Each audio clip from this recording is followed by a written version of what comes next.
And technically, we are live. It's a big shock that we're live because we don't have a theme song, copyright violation. We don't have any extra music, copyright violation, and we forgot to turn the lights on. Oh. So we did totally screw up as usual. Yeah. Jimmy Tyler. Hey, guys. Glad you're at the show. Yeah, good to be here. Thank you. Do you want to flick some lights on? Yeah, you want to flick the lights on? It might mess up all the settings, but let's put you to good use here. My name is Jimmy Lewis. This is Tech Talk Taco Tuesday. This is show number 224, and I found that out because I had to look it up, because that's what we do around here. I am now live on my channel, which is YouTube. YouTube at Dirt Bike Test. That's probably where you're seeing this right now. You might be looking at this on Facebook. That's Dirt Bike Test on Facebook. You can also find us on Instagram. And now we're all lit up and hot here in the studio. Wicked hot. Yeah, so Jimmy Tyler, welcome back to the show. It's been a little while. Thank you. Good to be back in front. Love the place. Yeah, Valley of the Dirt People. This is where the show comes from. If you're not familiar with what we do here, this is a show where we answer your motorcycle and motorcycle-related questions live on this show. But if you're listening to it on a podcast, we answered the questions that the people that were in our chat asked, plus all of the questions that you put in our video comments. And any place you're asking us questions, this is the hour or two that I choose to give back to the motorcycle riding community for all of the fun that I've had over the years. Good stuff. So you may not know this, Jimmy. I should have got the slide. I got abducted into another Hall of Fame. Yeah, you did. That's kind of a big deal, though, man. That's. Yeah. So thank you to my wife and Emily Miller and a few other people that did that. Yeah, that's huge. I thought she was just working on my obituary. Get it right? Yeah. Copy paste when that day comes. Right. So. Yeah, so if you have any questions about that, if you want to argue with me about why I shouldn't be in there, I will argue with you on that. If you're a young kid and you have no idea who the hell I used to be, just this Nodmouth on the internet. Yeah. Let's get into it. So say how much faster than you were than his dad or whatever, right? Right. I can probably still beat your dad. Yeah, Tony, thank you for the congratulations. I don't really realize how big of a deal it is, because I like seeing who they put in these things, but I don't like going to the events per se myself too much. I'm just not a kind of dress up and go. Because I still rather go riding. I always weigh against everything. Because if I didn't have anything to do and it wasn't 115 degrees out today, I would go riding. Sure you would. Yeah. So you never burn out on that, do you? Not yet. I just switched what kind of riding I'm doing, and we're all good. So. Welcome to the show. We got a lot to talk about tonight. We're going to talk about the Triumph TF250X. There's a video up on our website.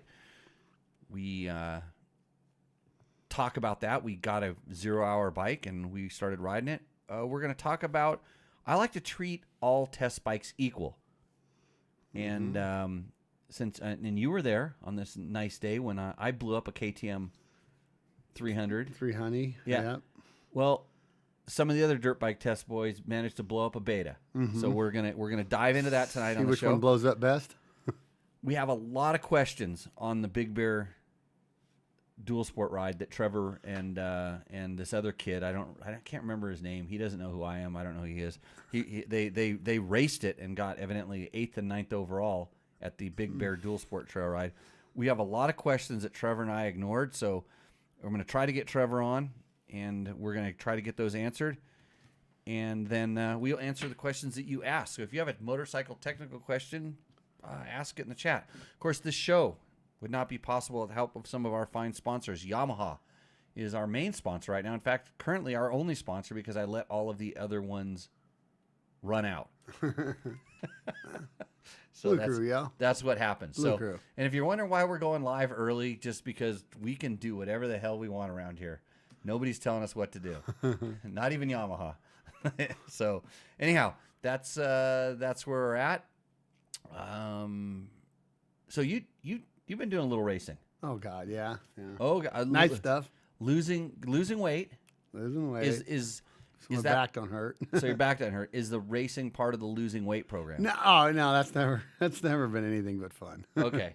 So Just fun. But you did get like third overall at a Moran, which is our local desert race night race. Yeah, I'm telling you, I'm super good at picking partners. Or a partner. Okay. Super good. I can't ride a motorcycle well, but I can pick a partner well. And so that was the race before this one. Yeah. But this one, something else happened. Yeah, I face first into a whole bunch of choya.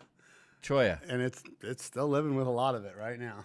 Oh, really? Oh, yeah. I don't know how to get it out of there. Really? It all broke off. Yeah.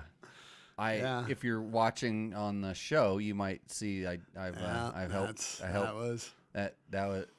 was how it's. Yeah, that's exactly what it was. And I've got a piece here or there, but it was pretty well close to in the face. Oh my God, I couldn't even see out of my goggles because it stuck to my that.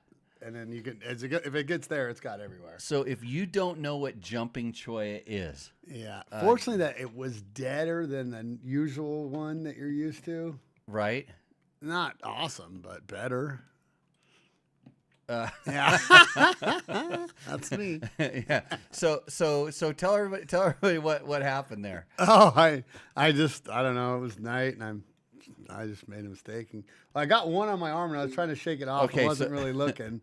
Right. So if you're not familiar with this stuff, it looks furry and cuddly. Yeah, it looks kind of nice. It looks like a furry little bush, and if you touch it, it has barbs that like they stick in you. Yeah. And it's not just one. There's usually like 10. It's like fur. Something like that. Yeah. And so you can't touch it because it's completely covered. So if you touch move it again, to more parts of you. Or usually a piece sticks on you, and there's other pieces that break off with it. And then whatever you touch it, another piece breaks off. It just spreads. You search Troy, you're going to find pictures of cows that have walked through it and it's just stuck all over. There you go. Or there's a lot of crazy pictures of people that have crashed into it, but now you're part of that club. For sure. Yeah. Fully inducted. Yep. So big week for both of us, I guess, on inductions. Yeah. You got inducted into Troy. I had to play that joke. I used to race the Laughlin hair scramble. That's the worst place ever for it. Yeah, so Laughlin is just known for that stuff, and guys would come in and they're not only were their jerseys shredded, they were just covered in this stuff. And I don't like needles in general. Can't go around it. Yeah. I would go around it and work my way through it. So the first thing out of Logan's mouth. You go around it? Yeah. Yeah. So somebody taught him that. Right. Not me. I tried it. Evil cacti, says D. Ron Moyer. Yeah. FYI, the iron-on logo is coming off my dirt bike test T-shirt after one wash, says Mark DeShane. Don't wash it. Oh boy. That really? Oh, now I'm bummed. I got that. Is it one of the new ones? I don't have. I've got the old one lasted forever. But the Tech Talk Taco, we only have one. I only had one run of them. That. The mine's new the shirt. DBT. Never mind. Yeah, the DBT shirts were really good. Yeah. Good for marketing I hope maybe that's why nobody's sending me pictures of them in awesome locations because the logos are all falling off. Boy, Mark, I don't want to even open up the can of worms like, geez, what do I need to do? But yeah, if you send it back to me, I can at least run it back up there to I had a local place do it and see what they can do for that. But I'm bummed out. Mine have been lasting forever, but then again, I don't know that I only wore the kind of the prototype ones. I don't think I ever wore the production ones. I guess not. So, yeah. Well, it's at least like Ray Groom says, not Spike Racing quality. Call Roger Doggerel. So Spike Racing, one of my clothing sponsors from back in the day. Oh, yeah, super awesome. Okay, we're gonna get into the Triumph questions. Actually, last Tech Talk Taco Tuesday was not an official Tech Talk Taco Tuesday. I kind of talked about the AJP because I wanted to answer the questions, and some of the comments in that video were our break 342 says, I don't think the dealer network in Australia is an issue. The majority of the owners are handy on the tools, and from what I've seen, the importer is very accommodating. Awesome bike, just needs 300 liters of fuel capacity to make it really appeal to me. 30 liters, 30 total liters. Yeah, you've ridden that AGP, haven't you? I did. I really liked it for a little bit, but that's what I said. I loved it. That's what I said in the video. I said most of the people that when I have a weird bike like this, most people ride them, and they ride them. They tell me about them, and they don't ask to ride them again. And you guys all like said, "Hey, I really like it. Can I ride it some more?" It wasn't like one of those ones like, "Yeah, put it away." Yeah, I really liked riding it. Yep. I just finished a 4-day ride in the Black Hills on my PR7, says Bill Scott 1601. Great bike, great mileage. Can't say enough good about the PR7. By the way, mine's registered for the street. Yeah. Oh. There's places where you can do that. No problem whatsoever. I would think, yeah, for sure here you could pretty easy.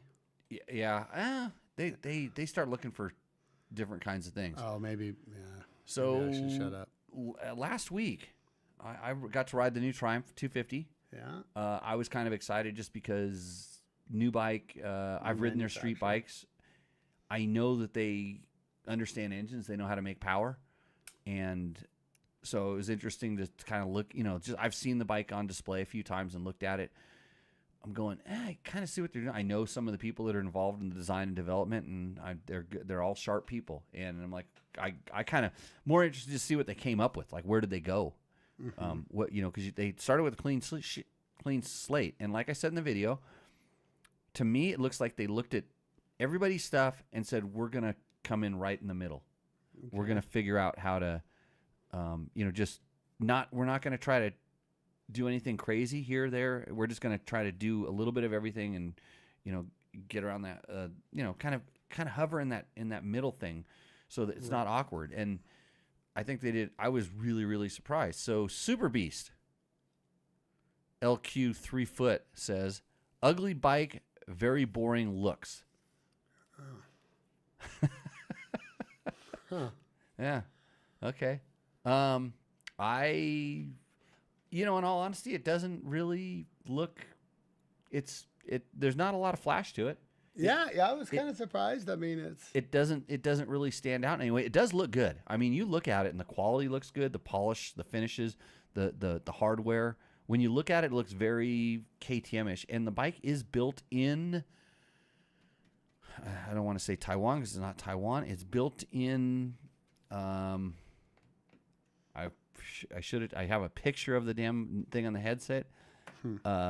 Philippines, essentially. Okay. In does it start with a T? Taiwan? No. I'm so drawing a blank on the name. The Orient. Yeah, it's built there, not Japan and not Britain Europe. and not China, but over there where they build a lot of the bicycle stuff. They build a lot of motorcycles and a lot of Triumph has factories all over the world, by the way, and it's just one of their factories that's in Indonesia. Indonesia. Is that where it was? That could be. Indonesia. I don't know what they're known for. It says so right there. Jan Shaw 2132 says, ask Jalik Swoll on engine durability. Yeah, I think they've had some problems. And then Panic Rev 85 says, because nobody has ever lost a motor racing. I was going to say, nothing like... Hey, for them to come out, especially in a 250F, and go full-fledged, just go, we're going racing. Indoor, outdoor, all that stuff. I was really impressed. I mean, that bike pulled some hole shots. Yeah. In the racing, and of course that's a fully tuned race bike. So I'm impressed with the bike after riding it. It makes me a little bit less impressed about the racing effort, in all honesty, because the bike is that good. Really? Okay. But I know you can pull power out of these things, and they're doing. And Motorsports tells me, are you wearing the action camera on my belt? What the F, man? Well, the camera was aimed down a little bit because I wanted you to see the bike, and I just didn't have it set right. But there's no way I could be wearing it on my belt because then it would be gas cap. It would be pointing at my. There's no room on my belt. I got a big belly there. Okay, so there's no room on my belt, or I probably should have worn it. And Power Sport Enthusiast 1986 says, I think maybe aim the camera higher on the POV riding. Well, both of you too, I hope you stuck around long enough in the video to get a therapy session out of it, because I did something a little new in that video. A friend of mine told me it helped him this morning when he watched it. I got it from Jim Haywood. Gave me a happy face, I think. Super Disco 199 says, all good stuff. Good stuff. All the testers are saying they are flexy, but I heard from private buyers that the frames are really stiff. It looks a lot of feedback through your bars as well. Maybe it's just a really small chatter or something. Well, I know there's one part in the video where the bike kind of does a little bit of a shake. You know, you get like a little, we call it like you'd call it head shake. And it was a really rough part of the track and the bumps were pretty cupped out. That didn't bother me. And it was more because of the way I set the bike down. I would blame myself for that. And I was tired, light on the bars when it was doing basically, you know, when I put the camera on and I aim it down at the thing, my fat belly causes me to actually, I do a sprint lap, right? And then I get tired. Do a heater. Yeah, I did a heater. So yeah, I was actually a little bit tired in some of those things. It was only 100, you know, it wasn't that hot, but it was hot. I didn't, like I said in the video, I didn't pay a whole lot of attention to what people were saying on their ride impressions and stuff like that, just because I like to kind of come into it with an open mind. And it's not flexy. It's surely not flexy. And it's definitely not really stiff. It has Kayaba suspension and it has Pirelli tires. And those two things are on the comfort scale of things, of all the different things, tires or suspension. Those are the two, I would say, most comfortable. You know, so they're on the right track there. I don't feel, the frame to me feels a lot like my two-stroke Yamaha. Is it a frame. spine aluminum frame? It's aluminum. Yeah, Is it spine aluminum now? frame? Yep. Yeah, it's not a perimeter. It's like the YZ, I guess. Yeah, it's just like the YZ kind of frame, which I always thought was really good. A lot of the racers did not like it when they were back. I've always liked it. Yeah, I've always liked it too. So that's kind of what it reminds me of. Just super forgiving, but just like the YZ 252 stroke,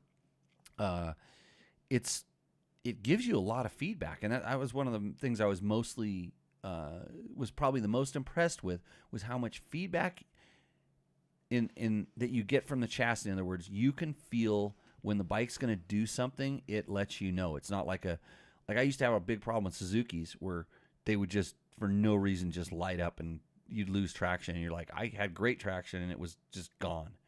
And then there's some of the KTMs that'll do that, and it's kind of power dependent. You know, the bikes with more power tended to do it, or bikes that made a lot of power at high RPMs did it, 250Fs and stuff. So lots of different things. So, and then just 5131 says, I guess it depends on what you compare it to. Triumph borrowed a lot from Yamaha's frame design. Oh, there we go. Which is known to be very stiff in the last few years. So they're talking about the four-stroke, because the two-stroke frame hasn't changed since 2005. I think they borrowed a lot, and so I think you might be confused on where they're getting their information from. If they made a less stiff version of the YZ frame, let's see. In that case, it would be more flexy, but if you compare it to even an old 2019 YZ, the Triumph still may be stiffer. I don't know where you're getting your information from. And he's not talking about the F frame, is he? YZF? Yeah, don't know. Changes. Yeah, that's changed a lot. So Yaba Baba Do 72 says, not too crowded when it's 110 out. I got a new blue ice set of nut and torso huggers I want to test. Send some our way, man. Whatever that is. Yeah, but I gotta make the room in the freezer. Okay. Well, you know, people are putting the good comments out. So if you haven't watched that video, check that one out. It's up on the YouTubes and the different places. So we also have a video of us changing the oil on the Triumph, because they gave it to us. What we're doing with the bike is they want us to do a long-term test on it. They actually trust us to do it because they know we will do the work. We won't just take it and ride it for 20 hours and then something will break and we'll go, hey. Got a problem with that. Yeah, they're supposed to last a long time. So, okay. Brent Farrell needs to come on the show. I wonder if is that a motocross model you got? That's the only all one. they That's the got, only right? one they have. Yeah. Yeah. So did I lose the meeting already? Did the meeting die? I don't know what happened here. I'm messed up here. I tried to send him a meeting. Let's see if I got messages on my phone that says, yeah, of course I got messages on the phone that will tell me, what is it going to tell me? That my meeting doesn't work. The meeting code expired. Okay, I'm going to do a new meeting and see what happens here. This is how Tech Talk works. That's how we roll. We do technical talks. Okay. Oh, you know, I remember hearing a beep. Remember when the show started, it made a beep? And it let's see here. There we go. Okay, I just sent him a meeting thing, and I can probably bring him back in the show here if he pops back in. And there's a delay, of course. So what else do we got? Any other questions in the chat? Thailand. Yeah, it's Thailand. That's what I was thinking of. Hey, Jimmy, have you ever ridden a Triumph Tiger 900 Rally? I have one. I love it. Hey, Raymond, yes, I have. I've not ridden the Rally. You know, I think I did. I might have rode the Rally, but not recently, not in the last 2 years. And Tony, no, I haven't seen your pictures with the taco T-shirt on. So I'm sorry. Yeah, and so Thailand, that's where I was thinking. Yeah, can't call in meeting codes expired, but I hear. Let's see. Chris Alamango says, have you heard anything if they're making an off-road racing version? WOG Racing. Chris Alamangos, by the way, the 7-time Australian Motorcycle Demolition Derby champion. I have it on video. Larry Huffman was announcing when he came out. We lit him on fire when we introduced him at the Costa Mesa Speedway. I got to get that video. I just came across that the other day. But yeah, they're planning on making an off-road version, an enduro version. That's what's funny, because if Triumph did screw up on something, they call it a TF250X. That's what I saw the X in there, and that's what made me go, did you get an off-road model, right? Right. And that's what I thought too. And they said, hey, we want you to take out our TF250X. And I'm like, okay. But then I'm like, no, it's just, that's what they're calling their motocross model. Yeah, cross, X cross. So they're just bucking the system, doing, that's what they're going to do, right? Everything a little bit different. Let's see if we can bring Brent into the show here so we can talk about the beta. Let me see here. Call in guest. That would be him here. There's Brent right there. Oh, that's a great picture. Yeah, so he's loud on the volumes, but so I'll see if I can fix that in a second. I can back away a little too. Yeah, that might work. And then if I do this and then I change, how about this? You're in there someplace. Oh yeah, I just got to adjust the photo here. Let me see if I go to full screen. You can tell I'm a professional at this. No, I don't want to present as something. Cancel that. I need to get rid of this, and then I need to adjust this thing here. This is why you have a producer that would be doing this kind of stuff. There. Boom! Look at that. Look at that. There's that guy. Wow. Almost like a professional. If you're not watching this, you don't realize what a shit show this thing really is. Brett Farrell, welcome to the show. Probably audio is probably better at this point. It's high, but I can fix this one thing. No, I don't want to fix that one. It's computer audio. I got to drop down. Okay. Okay. Now, give us a talk. Okay, how's that sound?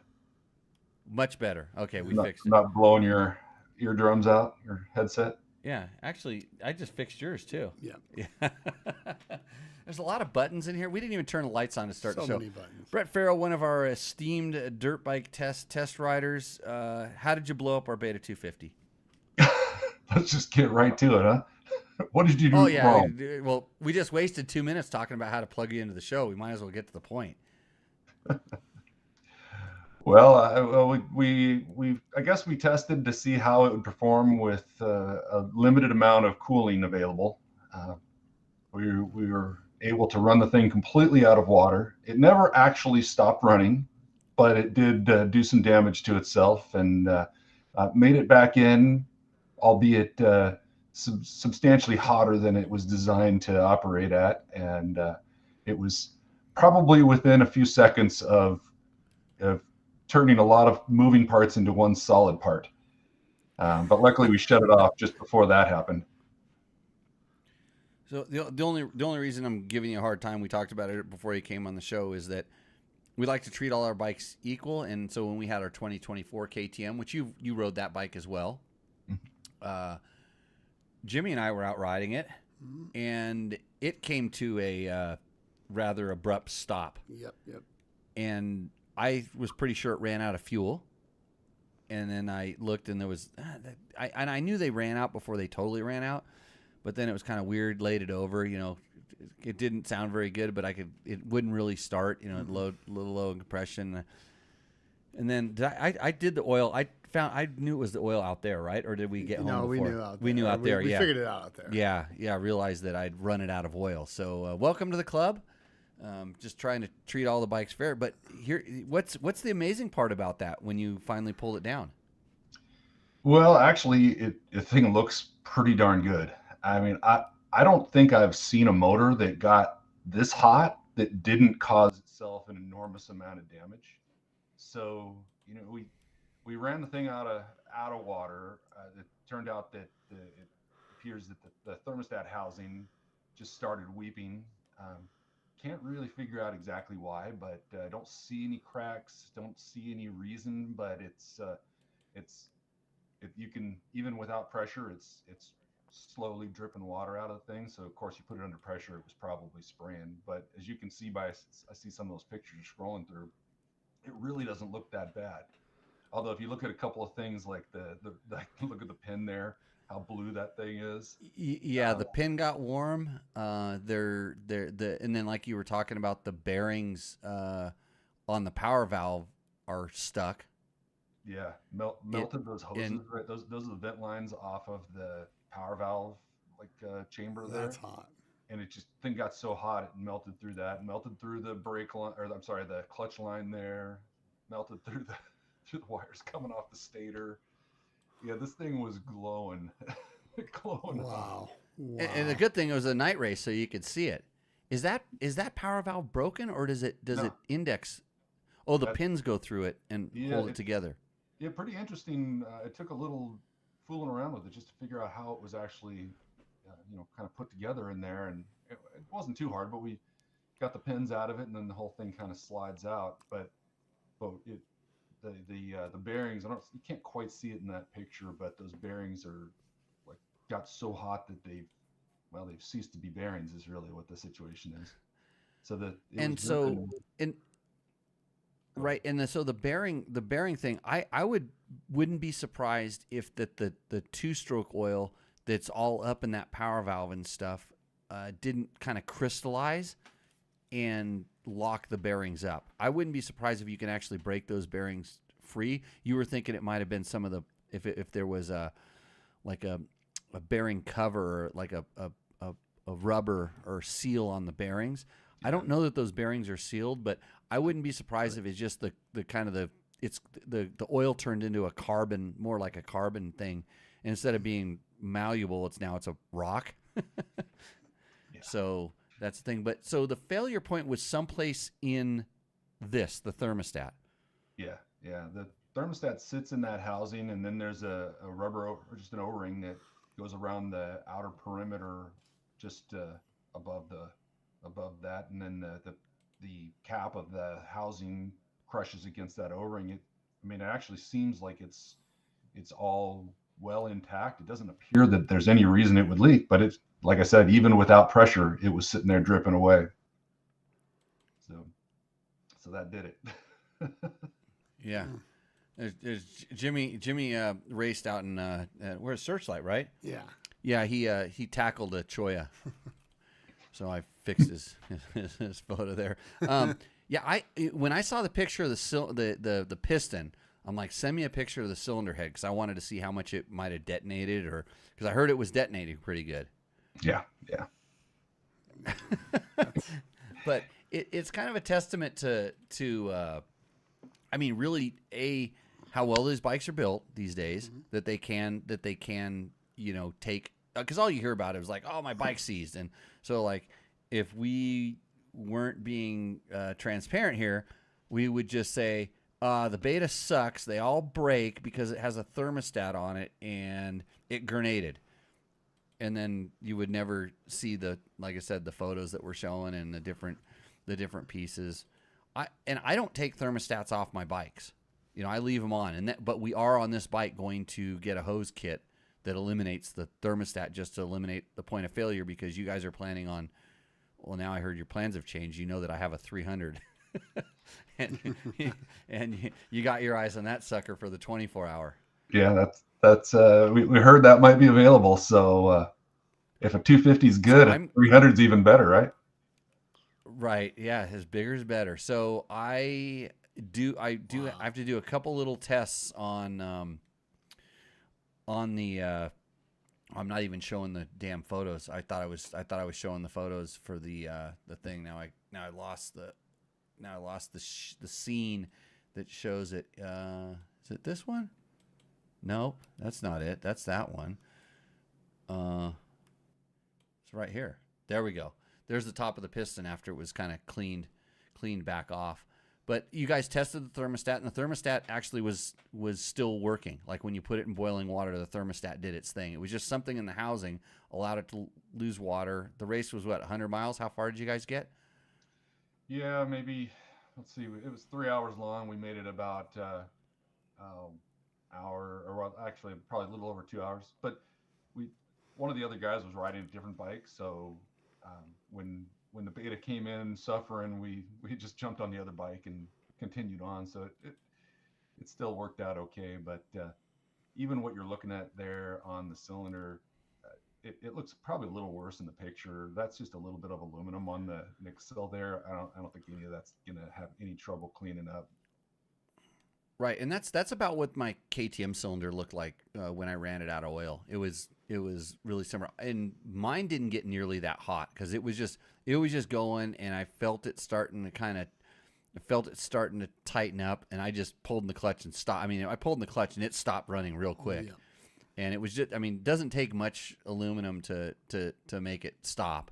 And then I just took it with some fine grit sandpaper and cleaned it all up, and it's fine. I put a piston in it, and somebody else is probably riding that bike right now with that same piston I threw back into it. I got a new piston, new rings, a couple gaskets, and yeah, those O-rings look pretty melted in the grooves up there as well. Yeah, surprisingly, the head didn't really want to come off that easily. It took a little bit of elbow grease to pop that sucker off. Right. So, but overall, you're liking the bike. Yeah, actually, I was really impressed with it. We spent some time, in fact, rode 24 hours on a 21 version of the same bike. And that was good. It was a good bike, but it really felt to me like it was better suited for some more technical trails, maybe a more East Coast focused bike. It was when you started trying to go fast on it and hitting things in more like high speed stuff, high speed ridges across Glen Helen hills and things like that, and then coming hard into corners, it got a little squirrely and had a tendency to be a little bit unpredictable. And I think it felt to me like maybe some geometry and maybe just the flex of the chassis was just allowing it to kind of come in and twitch a little bit. And I rode the new beta. I don't know, it's probably been a few weeks now, but I rode it in another night race, and it was bone stock. Still had this original suspension, no suspension done, no settings, valving or anything like that. And I'm way big for a stock bike like that. I'm close to 230, so you put me on stock springs and stock valving, and I was just like, I was really just wanting to test the light, and that was a bike to throw it on to play around with the light setup we were going to run. And surprisingly enough, not only did it work pretty well, it was really fun to ride, and it wasn't unpredictable. And even as soft as it was certainly wallowing a lot with my weight on it, but it really wasn't nearly as bad as you'd expect. And so we pretty quickly realized that the new chassis, in to some degree too, the new engine is really a big step forward. So then we had they're they're they're pretty conservative in their changes, but they do make changes. And maybe you look at it, and I always say it takes about 3 years for like a regular person to really notice a change on a beta. And so it's like these little steps that they take, and then but if you do take a few years off and you come back on, you go, wow, something's different. And because people are going, how could that bike get so much better? And it's like, well, in 3 years, yeah, it is. Yeah, I was really impressed with it in stock form, and then Todd at TCS did the suspension, and I hadn't ridden it at all. In fact, I picked it up at Todd's house on the way out to that night race. So got there, got there in just enough time to ride the thing around for a couple of minutes, and like, okay, it seems to work. Let's go race.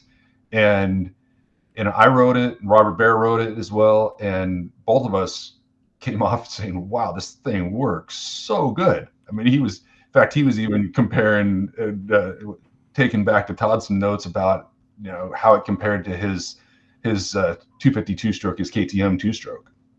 And, right. And it was, and yeah, I'm so what I'm going to do is I've got a 300 here. I've got the two 300s here. I got to do a couple back-to-backs with a couple things. I want to, the race edition, race. So it's 300 RR race edition, I think they call it. So it comes so it comes with the Kayaba suspension, and it has a dual spark plug head. And I wanted to see what that does. I'm more interested in that because I've ridden back and forth.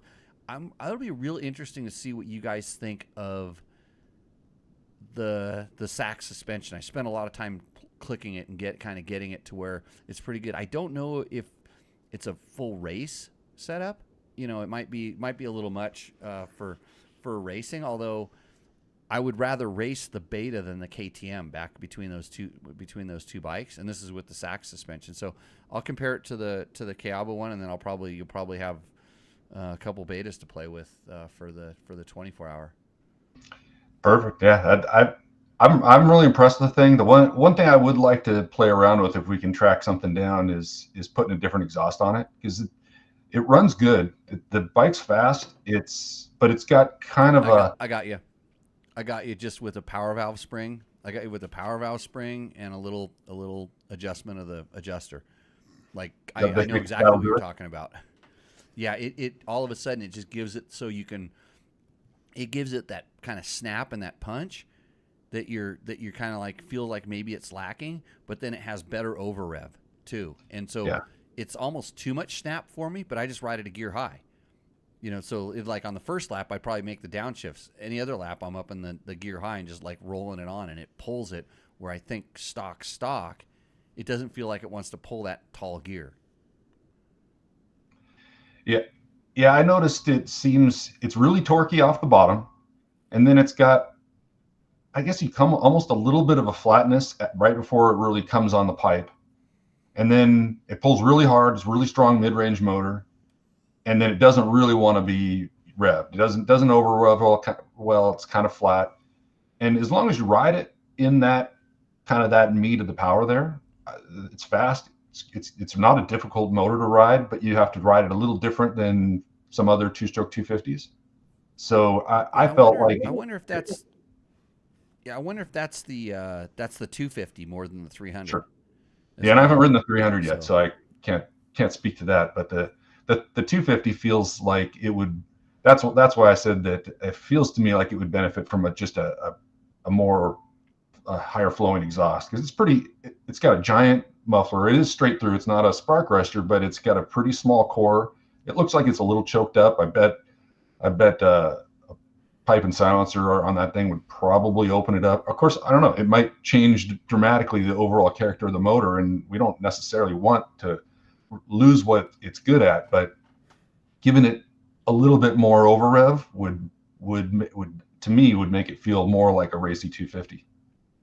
Yeah, and it's funny because on the 2-strokes actually go into the smaller mufflers, smaller outlets, more power, more top end power, but also more heat.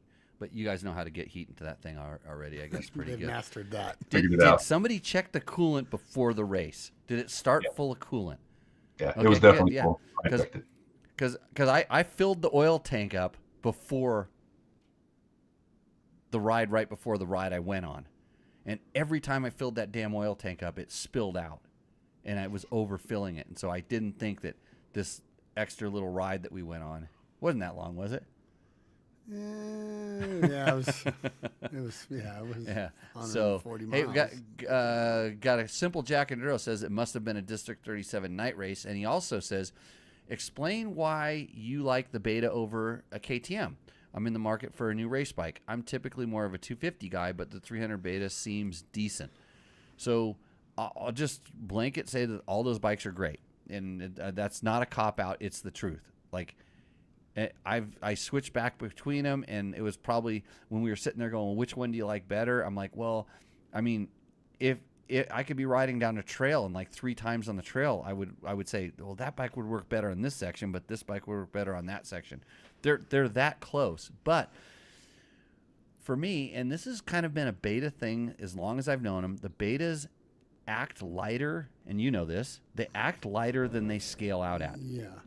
And I was for sure thinking that the new Beta was going to be way heavier than it was on the scale, and I was really surprised to find out that it's the same weight as the KTM. But so now I have to say, well, it feels like what it the scale says. But I think, but the Betas have, even though they're heavier, they have a light feeling, and even though they have a light feeling, they have a lot of stability, like an insane amount of stability, where the KTM feels a lot more nimble, and you pay for that in the, I would just kind of, we'll call it the confidence of the stability. Mm-hmm. So and when you start saying racing, all of a sudden I start looking for safety, and stability is kind of a safety thing that I like. It just feels like on the Beta I can hit things harder and come out straighter, if like straighter than the KTM. I have more confidence the way it's going to react when it comes into kind of safety thing. The motor on the Beta, I'm able to tune it, number one, which was huge, because just the little changes I made allowed me to turn it into a really good race motor for me, where I couldn't without, I didn't have the time or the technology to be able to adjust the KTM. KTM has locked me out of being able to tune that bike. I mean, there's aftermarket that's working on it, and evidently it's really good for some people, but I've ridden some people, they say this is great, and I ride the bike, and I'm like, for what? Take me back to stock, right? I'd rather have stock. I mean, it probably looks good on a dyno, but I don't ride a dyno. I ride a dirt bike, and I want it to hook up and have traction.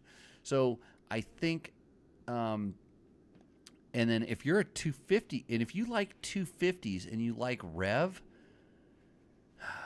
that's interesting. The KTM 300, it actually kind of I hate to say it feels like a 125, just the engine character, kind of the way it works. So it really does like to rev, but yeah, you can get the Betas to, with the power valve springs and tuning, and same thing, pipes and mufflers, you can get that Beta to do anything else.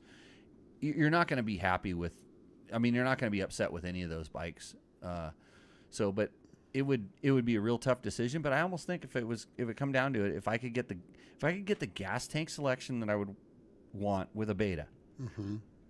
I would have no problem doing it. Because I like to have a couple different size gas tanks. I like a big one, really big. They make big ones for them. Yeah, They don't sell them on IMS. They sell them on Betas. Yeah. Website. It's weird. Yeah. So I would, those are my considerations. But that's kind of why. I don't know, Brent. Do you have anything to add to that?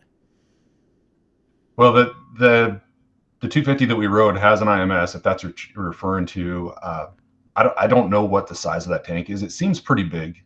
It's not the most perfect shape. I think the shorter guys are probably fine with it. My knees kind of get to the front of it where it gets wider, so I didn't love the way that thing felt. But after I was riding it, it kind of was out you're of my mind. You're 5'11", so everybody should know that you're 5'11".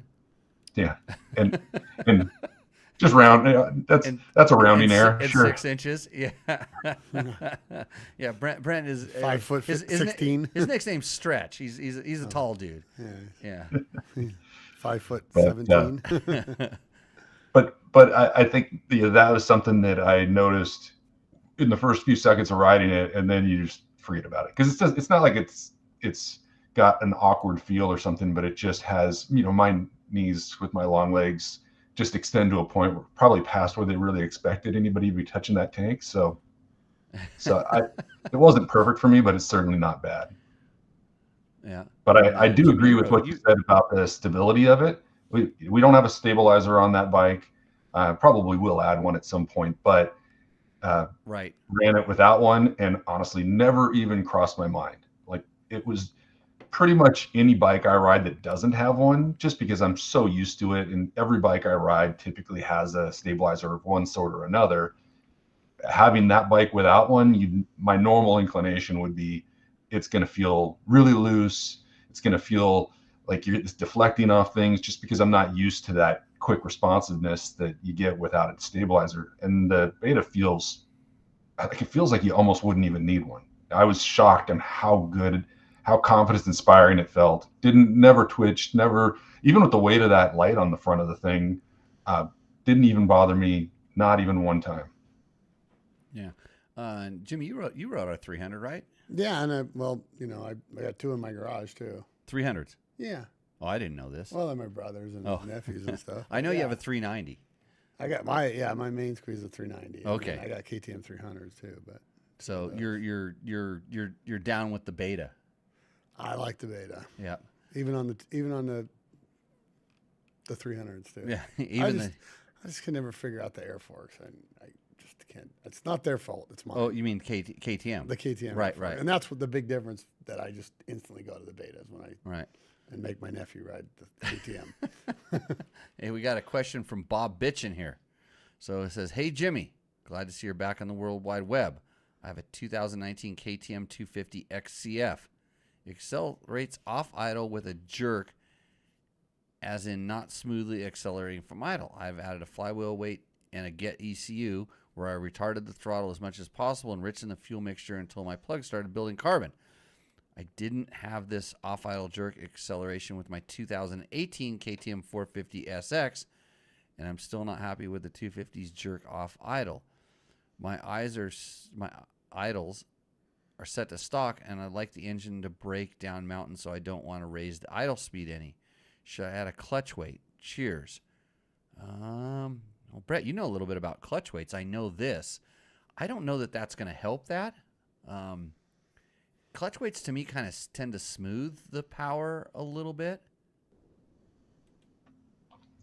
Yeah. I had Blaze Racing's clutch weight on my last 252 stroke, which actually incidentally was an 18 Husqvarna, so very similar bike. Yeah, he's on the four stroke though. Oh, I'm sorry. I thought he said it was a it's a 250 XCF. Oh, so sorry. Yeah. Yeah. He should clarify off closed throttle, not off idle. So he's saying right when he comes off of closed idle on, he's got a jerk or a hit, and that I would be willing to bet that your stock ECU doesn't do that. I would say 99% that your stock ECU doesn't do that, because this is the number one thing problem that I have with most of the ECUs and the tunes that are applied to them is that they're built by guys that are sitting on a dyno, and your dyno doesn't do that. They're not recording that. They've got to put a load on that thing. And so that data, that on-off throttle, and a lot of the stuff that's like trailing throttle and things that you do on a dirt bike have no consideration to the guys that are building these tunes. They're starting with a base map that they have, and then they say, oh, I'm going to do this and do that, and it'll affect this on-off throttle. So I can see that being really jerky. So if you have your stock ECU, put that back in and try it like that and see if it fixes the problem. And then yeah, like Bobby Woldridge says, what is the RPM at idle, gray or black throttle cam? What percentage is the yellow cold start knob set to? So good points. He also says he doesn't want to. He wants to have the deceleration on the downhills, and yeah, for sure, comparing to 450 is the wrong thing to do.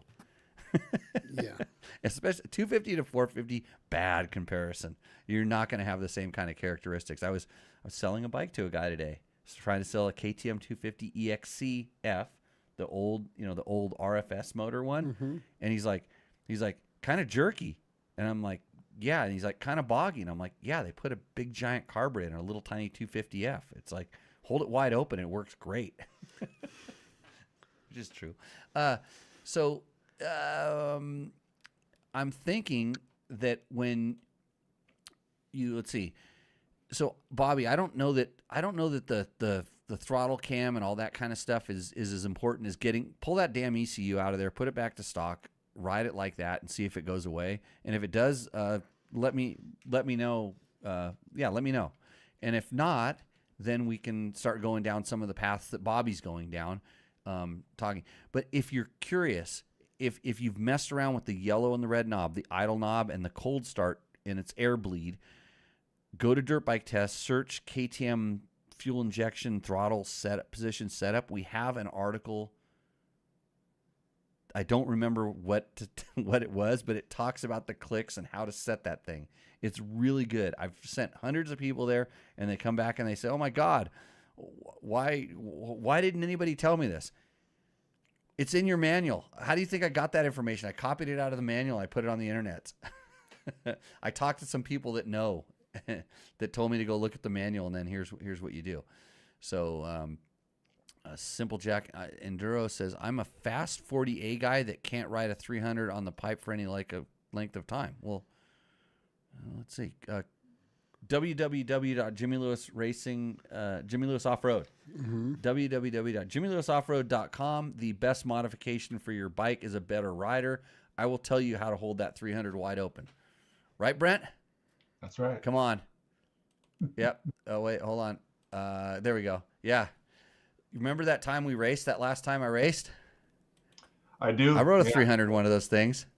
I held it wide really open. I went right past old side panels on his 250. He told me I was cheating somehow or another. Right. He told me I was holding him up, but I think he was messed up. Yeah, he might have been. Well, you were beating me when we were kids, and nothing really has changed from then until now. So at least we're consistent. I try to tell people that I can still beat your dad, but they don't. They want to see videos. These kids want to see videos of me beating their dad, and I'm like, we didn't have video cameras back then, okay? Like the bike, they didn't have stone wheels, but it was pretty close.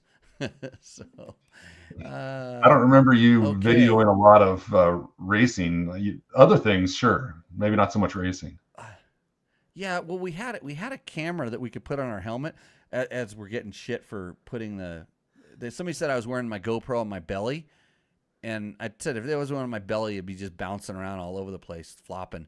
But we had a counterweighted high 8 camera. We had a camera. Spencer built it.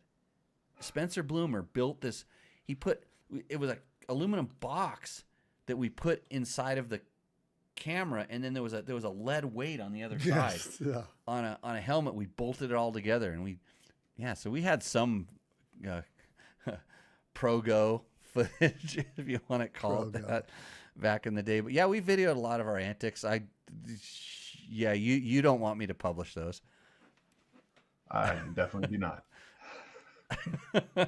Some of our trail rides, we'd have air guitar contests. That was when we were first getting into that drinking thing. Speaking of that, Jimmy, it's probably time for us to have our tequila of the night. Shall we partake? Yeah. Tonight, Brent, we're going to have this is Tinta Negra. I got down in Mexico. It's fine. I'll have one of those. Sorry you can't be here with us, Brent. Do you think what's Trevor got? Like, does he have a girlfriend now? Why can't he come on the show?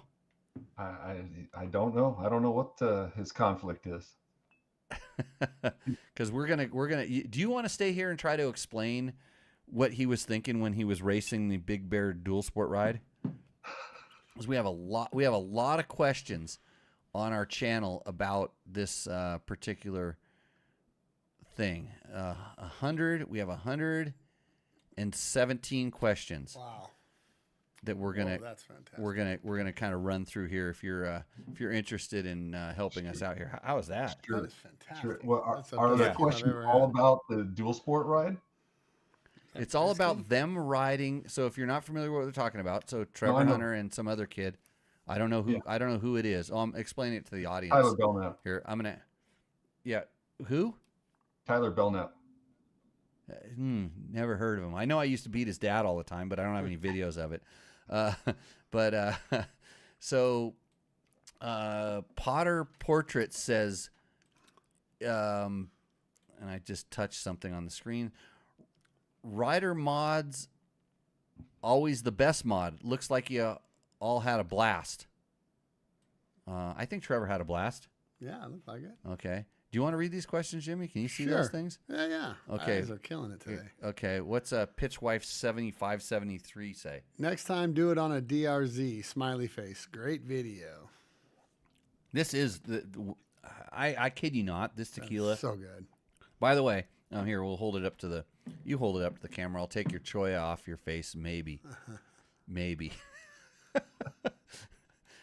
Yeah, there we go. Yeah, put it right up so that I think it's the little camera down there, right in front of the dinosaur.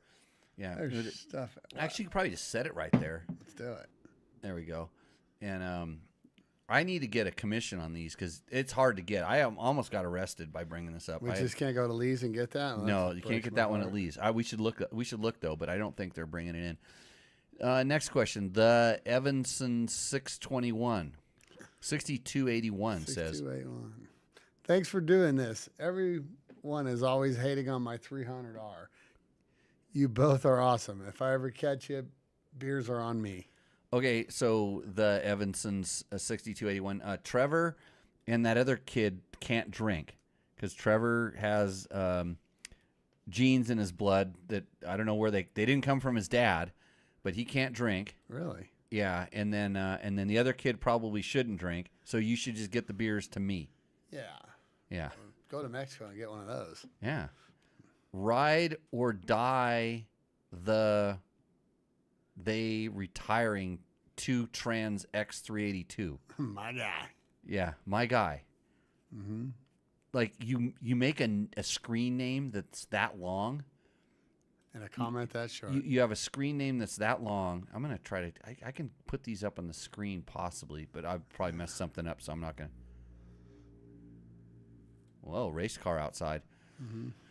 Motorsports Z says, I'm almost 60 and love to show up for rides on what is thought to be the wrong bike. Old or too small or whatever. Just to prove to the point that most bikes are good enough. I bought a DRZ 400 to a hard enduro ride and did great.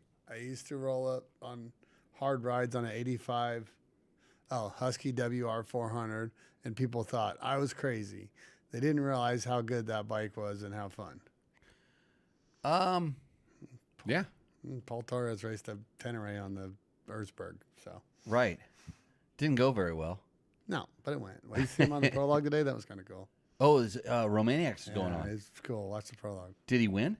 I don't know about that. but Yeah, he caught through there pretty much. because usually he doesn't ride the gold class. Yeah. I mean, you wouldn't want to. I mean, at Not that on thing. that. 24 Olts. CRF 300 rally owner here. You both did great. Getting the thing, and Yabba Dabba Doo says, It's brought to you by Yamaha. hold on a second, let me fix that real quick on the screen. There we go. Yamaha. Blue Crew. So we should have had an XT 250 on this ride, but Trevor, he probably was drinking too much and forgot to let them know that he was doing this, and they couldn't get a bike prepped in time. So, old veteran. Fun video. Thanks. I can't believe you drink Coors, though. So Brent, maybe you can help us out with this here. Call and guest. There we go. Wait, no, that's the wrong screen. Google Meetings. Nope, that's the wrong screen. Nope, might have lost Brett here somehow or I'm another. still here. Wait, you're still there. There we go. Get call and guest. This guy right here. There you are. What's up with the what? Who's feeding the kids the Coors Lights? Where did this come in? Country music, I think, is to blame. Are you asking me? Yeah, because who was the second guy that cracked a beer on a dirt bike test review video? Because it was the one beer review. Remember? Oh, that's right. Yeah. I've won up to you, by the way. You need to watch the Triumph video. I did. A whole new level. I did. You're doing a Monster or something like that, right? Yeah, I started driving at 2 a.m. to get to the track, and that was about 2 o'clock in the afternoon. So I was 12 hours in, and I had to do another 2 hours of driving. It was a rough day. No, I think I don't know if it was maybe it was Todd Davis who's the other contributor there. They think that they can drink some Coors Lights on the show. Like they're not drinking Tinta Negra. No. Yeah. So, okay, back to the questions. Here we go. Great video. Let's see. Gantz Homa Han 817037. Old man logic. It ain't the Arrow, it's the Indian. From the KLX 300 SM Trail, outfitted with a good. Wait, what does that say? Good on ya. Oh, good on you. Okay, Right. I'm better. See, we're gonna, since Trevor made this video, there's a lot of praise for him, so we're gonna skip right past. No, anybody saying good, yeah, we'll go past. We'll go right past if it's good. Great. Damn, you guys can ride. No, they can't. They're just kids. If I'd have kept my KLX 300, I could get a larger capacity fuel tank. I'm not the only one saying this. Last year, I got a deal on a 23 Husky FE501S, and I've been kitting it out for a lightweight ADV bike. I'll never ride like you guys. I'm in my late 50s. Whoa, that's old. Yeah. So I've been thinking about going back to the 300cc level, but I'd have to go with the CRF 300L or Rally to get that fuel range in after the market, even though I'd love to have another Kawasaki in my lineup. I might be talking myself into keeping the 501. So, Pinky Werewolf, you should come out to Jimmy Lewis off-road training because I'm a man in my mid-50s. I can ride better than both of those kids, like combined. Like, in my resume speaks to that. Mm-hmm. You may not know it, but I'm in a Hall of Fame. I'm holding it up right now. That's one of them. It's one of them. Yeah, just one of the Hall of Fames. So if you want to help yourself out, www.jimmylewisoffroad.com. And, of course, this show is brought to you by Yamaha. And I next year, I'm going to take the Yamaha. I'm going to smoke those guys. I'm going to start dead last. I'm going to catch up to them and pass them. No, it's not a race. Okay, thanks. Well, because I don't know why everybody treats it like a race. I'm literally joking about this, but in a kind of a sarcastic way because dual sport rides are not races. If you want to race, and all these guys that go to these things, a lot of them, the guys that are racing around are just, they need to go to races and get put in their place and then come back and be respectful on their dual sport ride. And the kids, Trevor and Tyler, were, from what I was told by other people that are out there, they go, man, those guys were really nice. They honked their horns and they waved at us and they, I couldn't believe they rode those bikes. That was stupid, but, So, there's beep beep is what S.G. Schultz says. Knobby Tire Soggy Socks says. No, that's a goal. Oh, impressive. I just bought a CRF. Go ahead, Brent. I was going to say part of the I guess the reason people are getting aggressive on that race is there's a lot of traffic. I know it's not a race, but there's a lot of traffic on those hills. And in fact, when I told Trevor just my own guidance from riding that event in the past, said start early because there's so many people out there and everybody is just kind of all over the place, especially when you start getting into the technical stuff. and everyone starts riding it like it's a race because they're trying to get ahead of the pack. And it does kind of take a little bit of the fun out of it, because suddenly you've got all these guys that are charging around and, you know, being really aggressive, especially in the areas where it's easy to go fast down the roads and stuff, making a lot of dust. But well, if you watch if you're curious about this and you watch the video, the very first part, they're like leaving the parking lot, and guys are literally passing them on the shoulder and over the double yellow in a 45-mile-an-hour zone, and Trevor is going. They're going 45. You can see it on GoPro. And hey, I've done that ride before. I did it on an XT600, if that tells you how long ago I did it.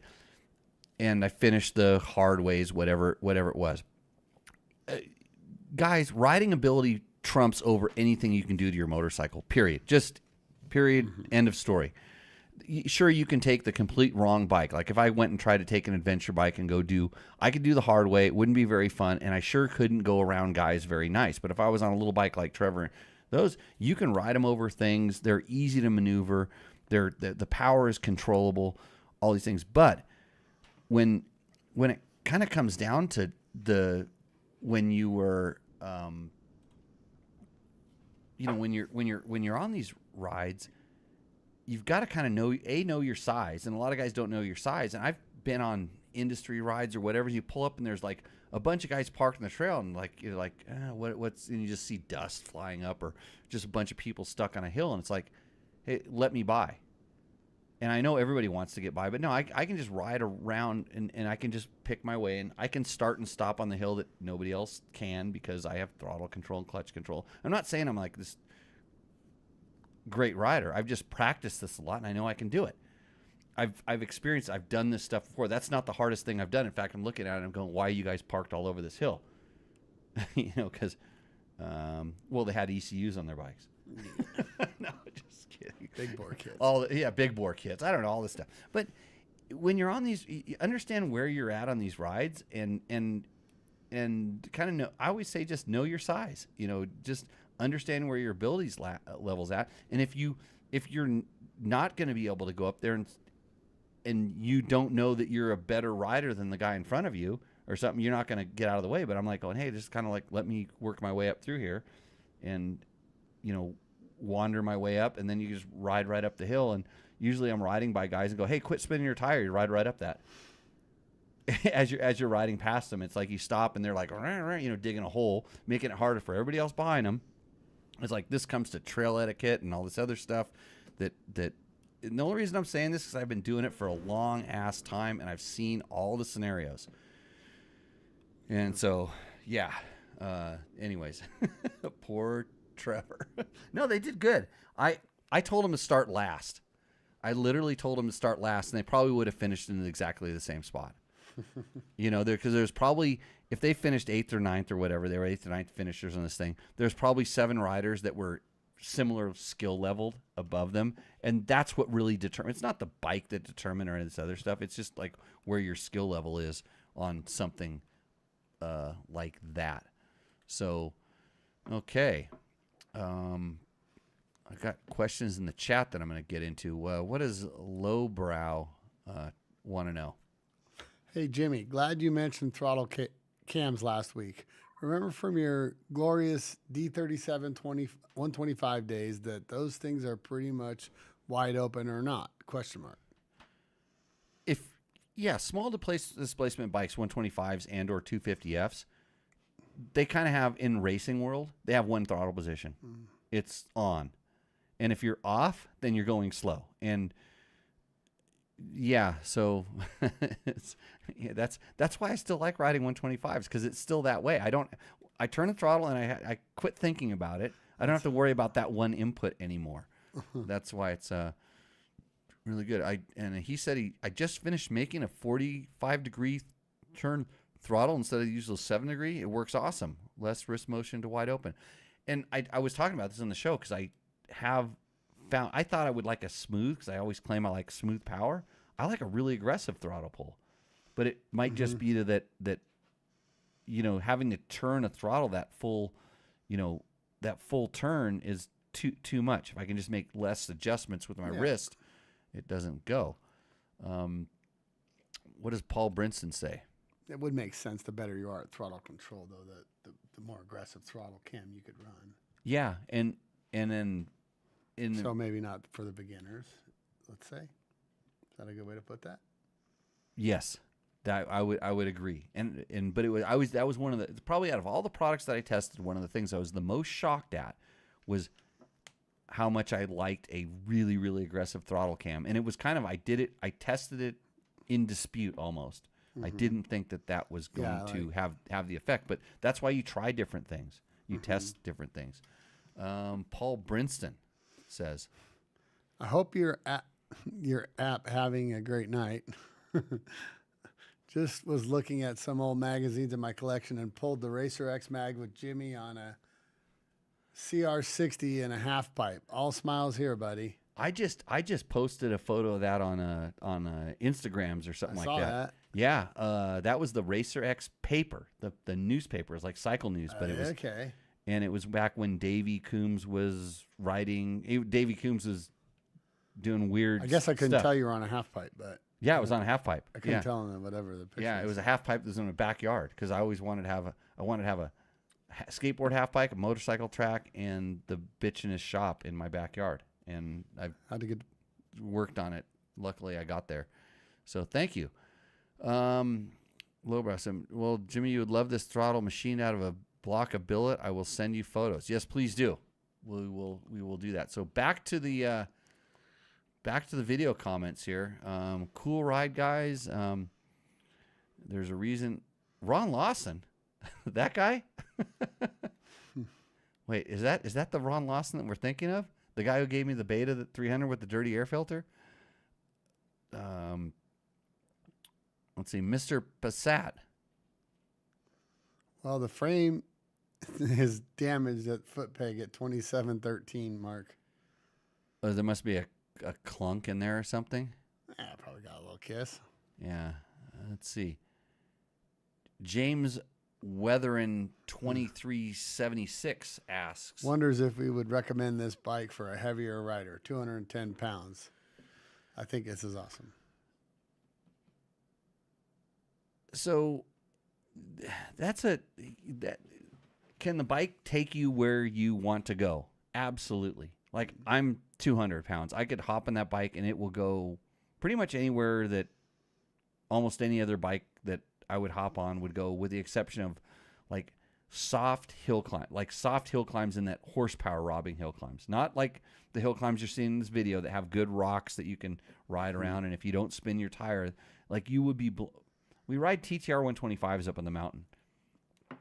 At high elevation, we're riding TTR 125s, cruising around, just doing going up gnarly hills because there's traction and you can do them. So I think that, yeah, I would recommend that bike for a heavier rider. I don't think it's the most ideal bike for a heavier rider, but just don't, like I said with these kind of bikes before, don't go down some crazy modification path.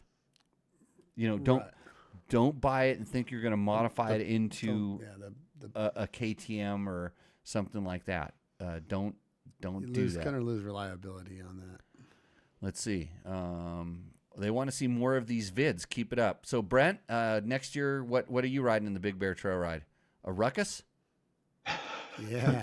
Trevor was trying to talk me into tracking down an adventure bike, and you wanted me to do the hard way on that. So yeah, I don't know how well that would work, but might be fun. Yeah, Might be on an adventure bike. He was thinking what's the 700 Yamaha the Tenere. Yeah, best the bike Tenere. ever. By the way, the show brought to you by Tenere, brought to you by Yamaha. They support us and all the kind of crazy stuff that we do. So good thanks to Yamaha for that. No, that would be. So they have at most of these rides, they have an adventure route or something like that. That kind of stuff, not fun on an adventure bike unless you're Pol Torres. I'm just saying. And I'm sure it'd be terrible. Like what I say, know your size. Yeah. Tell him. Maybe you could be the guy that does it on the DRZ 400, Brent. Maybe you could be that guy. A DRZ 400 would probably be a great bike for that. Yeah. Let's see. Wyatt says he's going to go with the Kawasaki for purely better suspension. Can't comment on that. That's a Trevor question. Both need new suspension, tires, and bars, says Mike P. 2563. Because why? Let's see. They just finished like one of the hardest dual sport rides out there. Okay. And then so they need that. Okay. He locked his account too. He won't let me. He's out. He's out. Let's see. John Powell says. Yep. Bottom line is a good rider can make almost any bike look good, and you boys can ride. What impressed me the most about the two bikes was the guys riding them. Okay, we got to quit having those things. Next year, Sorry, TW 200s or Trail 125s next year. You know what one of my story ideas is? Because Crazy Nate kind of has stopped riding because bikes are too big for him. Mm-hmm. I want to get him an XR 125, the Honda Dual Sport one. Oh, okay. I want to get him and plop him on one of those things. We won't see him for a long time. Oh, he'll just. I mean, not because he'll get lost when he rides away and he won't remember where he's going, but he will just take off and go riding. Is that right? That guy's an animal. I want to get him one of those. And I want, when Triumph comes out with an off-road bike, I want to find a guy who raced a Triumph back in the day. Oh. You know, so he'd be an old dude. We're talking an like 80-year-old dude, and have him re-ride a Triumph. Brent, do you know any of these guys out in District 37 that are riding? There's not many of those class? guys left. I did race. My dad was an old Triumph rider, and I did race. Kind of a. I don't know if you call it. It wasn't one of his original bikes, but it was one he rebuilt to kind of match the old desert sleds of the day in the '60s. And I raced that thing at least a couple of times. I raced it in the olden days at Adelina Grand Prix. It was pretty much terrifying because no matter how much I kept telling myself to remember the fact that the shifting and the brake are on the opposite side and the shifting is upside down, if I remember correctly. Yeah. There was just no way to remember that when you needed it. Beat it into you. Yeah, it was, and it's a very heavy and awkward bike in a lot of ways. It was fun to ride around, but racing, I don't know. It's so by riding it, it teaches you a lesson.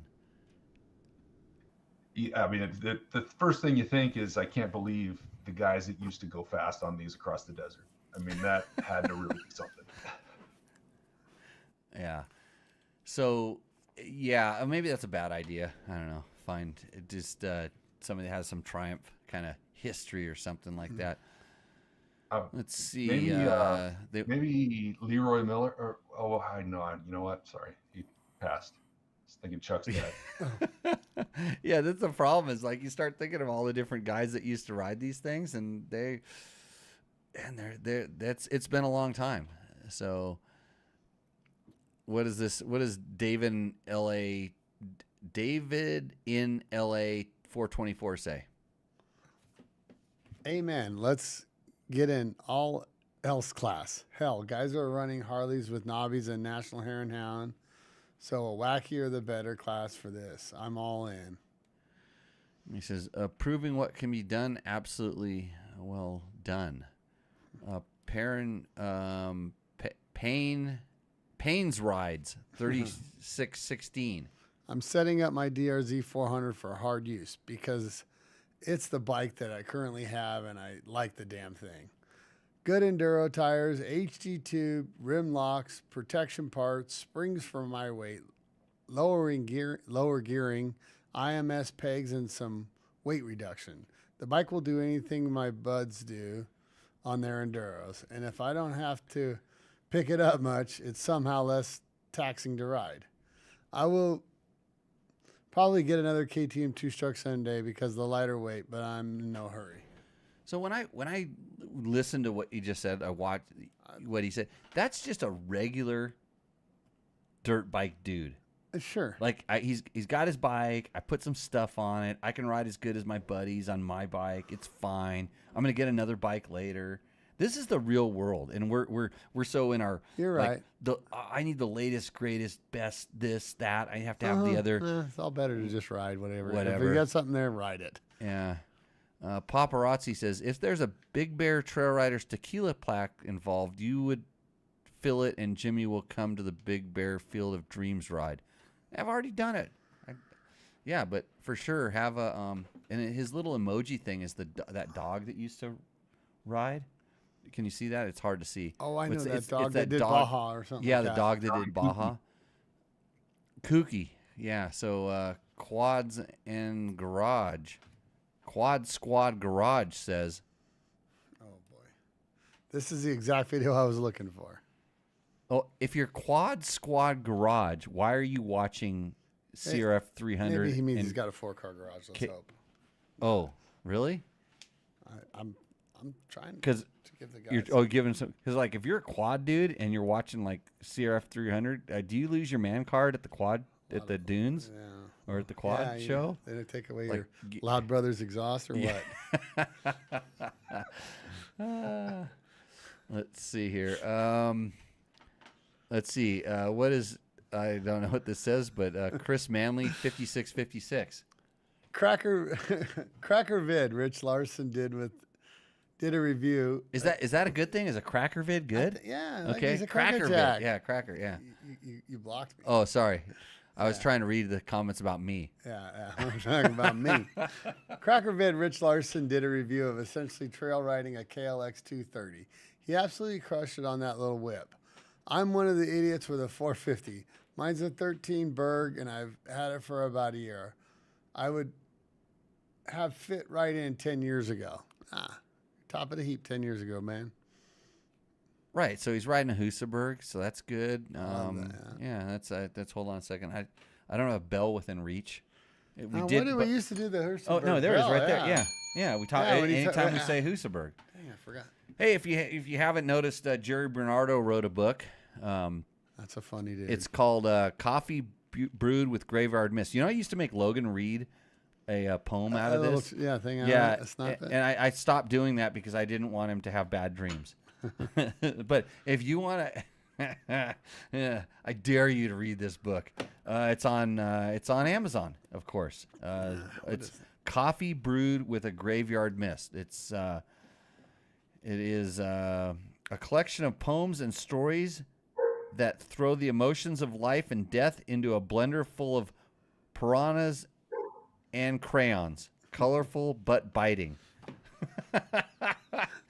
Now you need to get this book. He is a wordsmith. Hey, Jerry designed me a new logo for this new thing that we're going to do. I don't even know if I've told you the new thing I'm going to do. It's going to be good. No, I don't think you have. Let's see if we have any other good questions here because we're getting kind of deep in this thing. Oh, hold on a second. What does Mr. Bursa 67 say? Guys, great race. What? Yeah. Race? Your analysis is very detailed, honest, and informative. Thank you for putting the dilemma of experience versus stock, or expensive versus stock to rest. Yeah. Jack Logan Bill 605 asks. Well, I love this CRF skid plate. Product name? Ricochet. Ricochet is what the product name is. Thank you to John Dyer 7587 for answering that question. Vlog PD. Yeah, shit. Some of that terrain I wouldn't want to walk on, let alone try and ride on it. Yeah. And Flying Brian says, to the quad guy, someone has to carry the beer. Yeah, there you go, buddy. Spatchist. Spatchit. Yeah, I don't know. I'm sure the aftermarket is very happy that people are modding bikes. Plus, nice equipment is always satisfying to operate, even if you're not fully exploiting it. That's dirt bikes. And if you've been watching this show, you can look at the screen that's scrolling up behind us that has a lot of the people that have sponsored the show over the time we've done it. Companies like Trail Tech and Bulletproof Designs, DDC Sprockets, by the way, our very first sponsor. Got a nice DDC sprocket right here on display. If you want a sprocket that'll last forever, that's probably the place to go. Companies like Double Take Mirror. This is an old double take mirror that I use to get this nice clean shave that I don't have right now. You know, when I'm doing my grooming. You got to check out their new mirror. It's like, how can you take something as simple as this and make it like 10 times better? What'd they do? They make it lighter, maybe? They changed the ball diameter and they put some ribs on it, and So it really bites? They changed some of the thread pitch and stuff like that. I kid you not. Like, take something that's already awesome and make it awesomer. Yeah. So these are the companies that we use to modify our machines in practice, and or we learn about them. So check out some of their stuff if you have the chance. Ron Hartle says maybe a Honda XR 150L or a CRF 450L. Boy, that's what are our thoughts next year. Well, yeah, I'm gonna get Crazy Nate. If Crazy Nate can make another year, I'll sign him up. I'll chaperone that guy around that damn dual sport ride. That'd be awesome. Dang right. He won. So Nate won the, what was the it wasn't the Big Bear race. It was it was one of those old enduros, the Greenhorn. Nate won the Greenhorn enduro, which was one of those 2-day enduros. They rode over the hills out of LA, rode all the way to Ridgecrest, stayed in Ridgecrest and rode back. And he broke his frame in half on the first day. Right. And he said, I quit or whatever. His club welded it back together, put him on the bike, and sent him home. And he ended up winning the damn thing. But so he needs to reenact that. It'll probably kill him, but it'd be good. It'd be good for our website, right? Yeah, I don't know. Piffed 4. I just love this kind of context. Super fast and impressive results you made. Yeah. So pretty good. Let's see here if there's any other good questions that we can find on this thing.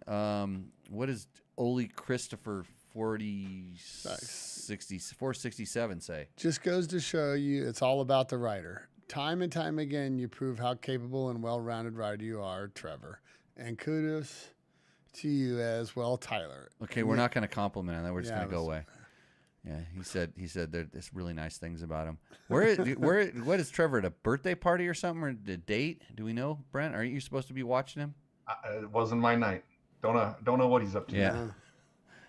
Right.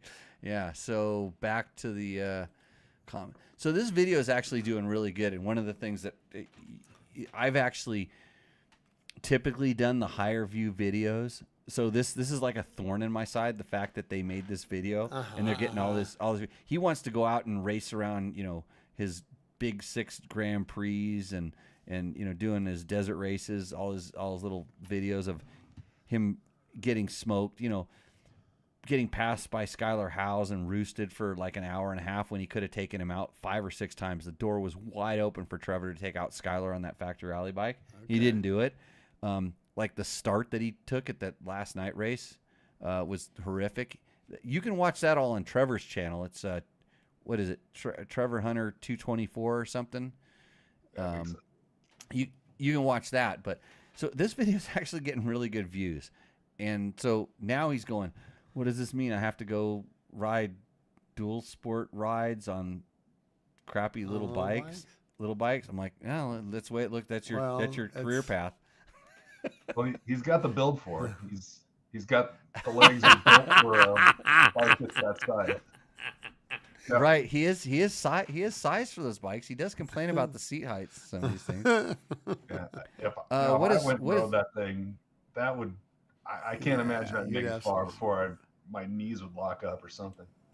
Oh, well, that's why we got to talk about what we're going to get you on next year, because I think I think there's some potential, you get into claim some of the fame that Trevor's carved out for you guys here.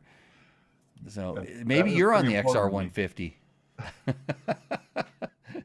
So, okay, our next question is a Phantom Shitter. Both these bikes come with crap suspension. The Cowie just comes with adjustable crap suspension for $500 more bucks. Putting $700 into K-Tech aftermarket suspension on the CRF makes it a superior machine in every way. Power, handling, gearbox, clutch features, styling, aftermarket, resale. And then De Harton says, "Oh look, an insecure Honda rider." To somebody. So when your videos start getting these level of views, it attracts these kind of comments. Yeah. It's yeah. The suspension on those bikes is the same. It's really, it's made for kind of cruising around the campground and being able to take it off on the road. But look what you can do with it. That's the point here. So yeah, okay. What does this one say? What does ADV Brewery say? Delusion Breaking Productions. We're so into buying the latest and greatest that the majority of us make excuses not to ride. People would rather chase the idea reality. Good stuff. That guy might be onto something. Huh? Yeah, no, that's a Delusion Breaking Productions. Yeah, so he's saying that we're kind of showing the real world, unfortunately. Yeah, I get it. Awesome, more of this. See, Trevor, forget the race bikes. Let's see. Dane Henrich 2690 says, "I love how the price of the other dual sports keep increasing with Trevor, up to $30,000 US by the end." What does that mean? But 30,000. Yeah, 30,000. I'm not really sure. C3 Enduro says, I've taken my KLX 250 places it shouldn't be. It got me back out. They are very capable. Maybe not the best for hard stuff, but if it's what you got. Yeah. Let's see. The whole idea of off-road is go somewhere you might shouldn't. I know. Let's see. Yeah, I just got this one this week. Would love to know more. He bought the bike and he's like looking for information. Oh, here we go. Kentwood Warrior says, I've had the extensive time on both. The KLX is way better. Okay, here we go. You Yeah, think we're going to get an unsecure Honda rider? Yeah. The thing is, if we would have put a Yamaha sponsors this podcast, by the way, if we would have had a Yamaha in this thing, it would have silenced all comments. There would be everybody would it'd be undisputed because Yamaha does make the best bikes, really. Now, they make one that should have been in there, and I'm thinking that Trevor really screwed up by not putting it in there. Right. So okay, here's a comment. Always was. The WR250R was the best. See, I told you. I knew it was coming. That's Rip Max 333. Yeah. The Cowie solid second and the Honda the worst. Now that the Yamaha is out, the KLX is basically almost the same as the 250. Okay. Right. Still with better suspension, yeah. What does Todd Kurt say? Well, I've had all three. The WR, the KLX, the CRF. The WR is the most capable, but the CRF has the best engine, clutch, and tranny. Okay, and Durton Hurton? Durton Hurton, he's probably had all four of them. I've had the KLX and the WR. My buddy has the Honda. Maybe it's the rider, but he struggles. The Cowie is the clear winner. And Derek Dual Sport. Dude, you could definitely do a race on your KLX. You made that stuff at Brown look effortless. Yeah. All right. It's, Hey, Jimmy, maybe there's an opportunity to actually quantify the results. Like if we can find, I don't know, maybe like the National Hare and Hound series or something, and have Trevor do each round on a different entry-level enduro bike next year. Something like that. And then we'll just compare his finished positions, and clearly that'll identify the best bike. So this is a story idea we talked about, having him I wanted him to ride the bike. You've heard this discussion. I said you need to ride the bike out to the race, ride the race, and then ride home or go camping off of it. And he was all in for about 10 minutes and then lost interest. I understand why. So, yeah. Yeah, sounds good till the. So here's the thing about the Yamaha WR250R. It's much more expensive than those bikes. It's definitely a step above, but I don't think it. I don't even know if I don't even know if they're still selling that bike. I think they've kind of. Okay. It was weird. It's not the WR250F. It's kind of this in between bike that they had. We tested one a long time ago, and yeah, it's taller. It's not a little tiny bike. It's kind of it was. And yeah, everybody asked, like, why isn't Yamaha making dual sport bikes? It's just they don't feel like their products fit into the regulations, so they don't seem to try, which is a thing. I'm looking at some of these other ones. Rowan Frent Z 8906. XT250 next year. Telling you how to live. Jeff 14S. Yeah, ride the Honda Trail 125 next year. We got suggestions here. Yeah. I heard you had an Air Moose foam tire insert in that Honda, says John Kearney 4802. Happens to be the importer of the Air Moose. Oh, yes, he is. Yeah. I don't know what they had in that bike. Uh-huh. Yeah, I don't. Sketchy XC. Got to get a TW200 out there. LOL. So the TW200 is Yamaha's other. So they have an XT250, and then they have a TW200. That's the fat tire one. Okay. And that would work like that. I'm looking at lots of comments here. You guys just reinforced the truth that it's the rider, not the machine, says Kameta Harris. They're incredible. You haven't met them. Adventure Bert. Let's see. 90% rider, 10% bike, says Randy Cox. People don't want to hear and they don't want to build on skills on the bike. They would rather get good goodies on their bike and makes up for 25% of the skills. Hold on. Phantom Shitter's back. Yeah. He says, I couldn't disagree more. I own a 300L, and it literally limited my skills drastically out of the gate. The second I swapped the suspension out, my confidence and predictability and, above all, capability of the bike doubled. That is a lot more than 10% of the bike. I literally couldn't do the basic stuff in stock form. Okay, and Rip Max. back fires back. I agree. I had the 250L, and the suspension on the thing never gave me any confidence. Once I spent some good money on suspension, it was a different story. The second problem was the weight. 140 kilograms on tight trails will get you tired, especially when you make a mistake and you lift that thing up. It's not a bad bike, but as a first dual sport, I was a bit of a handful. Unfortunately, in that time, Yamaha XT250 wasn't available and where I live, because I would prefer to have that one. Yeah, skills are very important more than the bike, but most of your average Joes have to start from somewhere. And to keep this thread going, Welt Bummer. And by the way, I just pulled out of, I just want to, so every once in a while, so just like in our product testing, you switch around. And if you think that's the best one, it's the best tequila I've ever had. I'm gonna go pretty close to that. I've got some other ones. So this is the way we test motorcycles, except we don't drink when we test motorcycles. You go back to something you know. So you go to go to your standard, your base. You go to the base setting. So that's what we're gonna do here while you read. What Wet Bummer looks like. Yeah, sounds like the crap you hear from a brake magazine. Take a Multistrada 1250 up to hard route. Good luck, bro.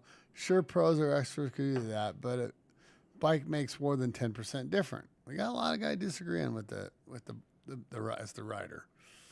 Randy Cox, so funny. Tell me you have 10% skills without telling me you have 10% skills. It's the bike.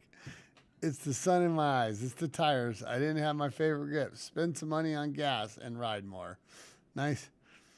Ride more. That's. Oh, we're getting into an argument phase here. Yeah, we got it rolling here. So I'm just gonna go down there, especially when you go back to the guy, and I believe it was the Phantom Shitter, and he said he owned the 300L and it limited his skills. It doesn't limit your skills.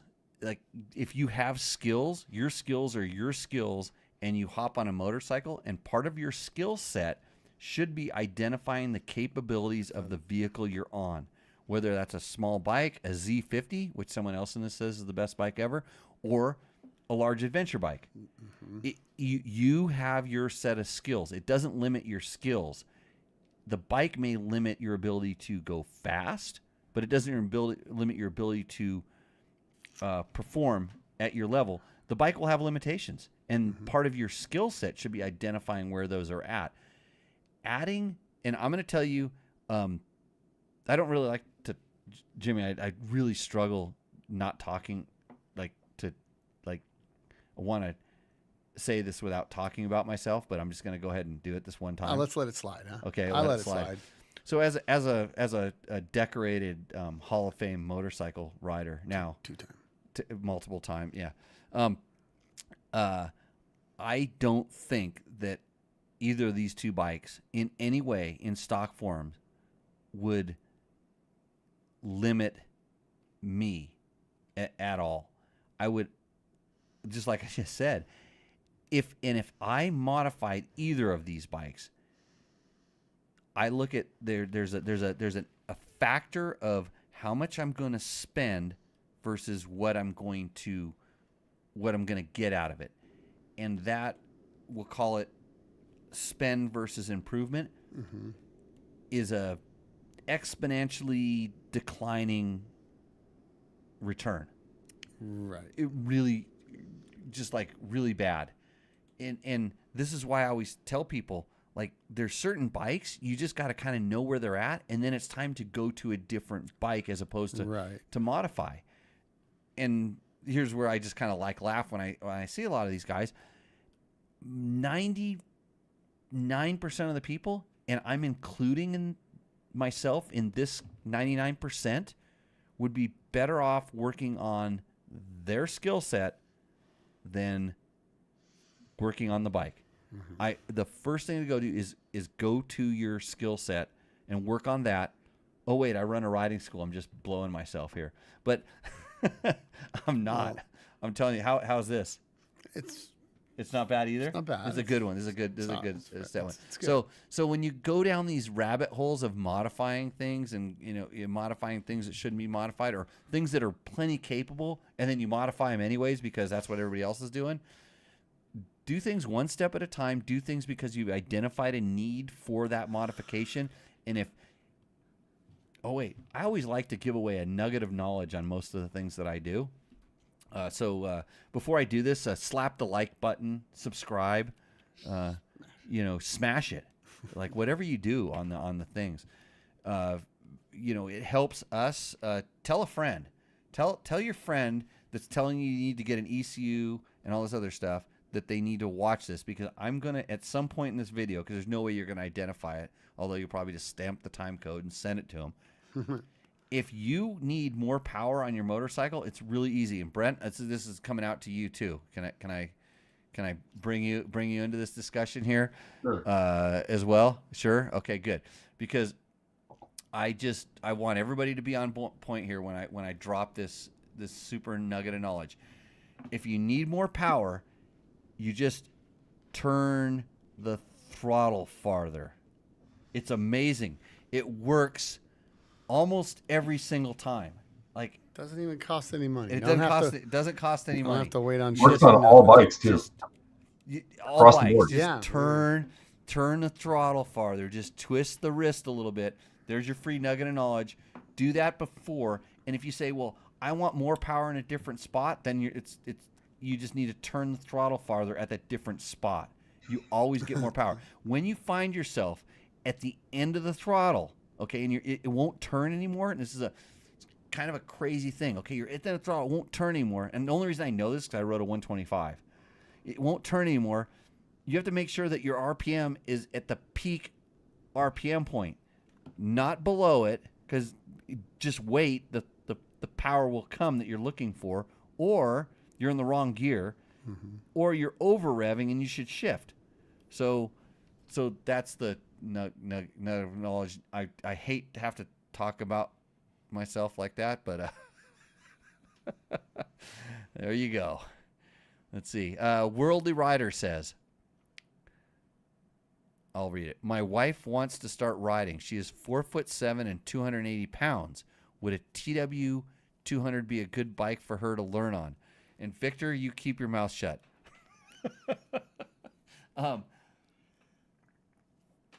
Victor likes to chime in on questions like these. I think at 4'7", the issue is ground, seat height. And Probably doesn't have a long legs. So TW 200 is a good bike and that has a low seat height. The problem for me with TW 200 is with the wide tires, they act a little bit different. And for some people it's really good, and other people it's not that good. So the biggest thing with short-legged riders, you got to teach them to be able to be dynamic, move on and off the bike, to be able to touch the ground comfortably, so they can get on a bike that's a little bit, seat height challenge for them. Brent, you have no idea what I'm talking about right now. No idea. Yeah, he's worried about dragging his knees on the ground, and this poor girl cannot get her feet on the ground. So she might need like a KLX 110, something really small and low to get at least to get through that first phase of learning. Right.